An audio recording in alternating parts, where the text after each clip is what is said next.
मां की इन कल्पनाओं के लिए मैं कभी मां को दोषी नहीं मानती। हमारे नाना जी साधारण क्लर्क थे, लेकिन वे तन मन दोनों से पूर्ण क्लर्क थे।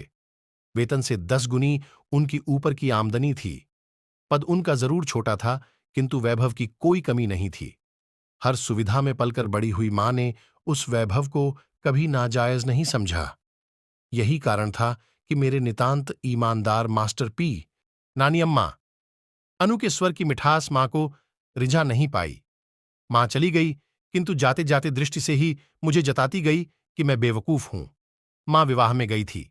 लौटते हुए 2 दिन के लिए मेरे यहां आ गई। मां पहली बार मेरे घर आई थीं। मेरी गृहस्थी देखकर वह क्षुब्ध हो गई। मां के मन में इंजीनियर की कल्पना एक धन्ना सेठ के रूप में थी। मां के हिसाब, मां का उपदेश अधूरा ही रह गया, क्योंकि अनु ने आकर कहा, नानी अम्मा, रिक्शा आ गया। अनु को देखकर मां का चेहरा कैसा रुक्ष हो गया, यह अनु से भी छिपा नहीं रहा। मां ने क्रोध से उस पर दृष्टि डाली। उसका वश चलता तो वह अपनी दृष्टि से ही अनु, विनु और विजू को जला डालती।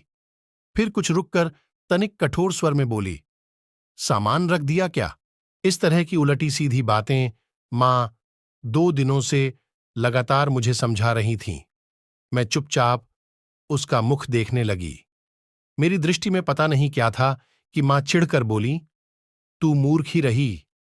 आजकल अपने परिवार का तो कोई करता नहीं, और तू है कि बेगानों। मां ने फुसफुसाते हुए मेरे कान में कहा, साफ साफ कह दो, मैं कोई बांदी नहीं हूं। या तो मैं रहूंगी या वे लोग। ये भी कोई जिंदगी है?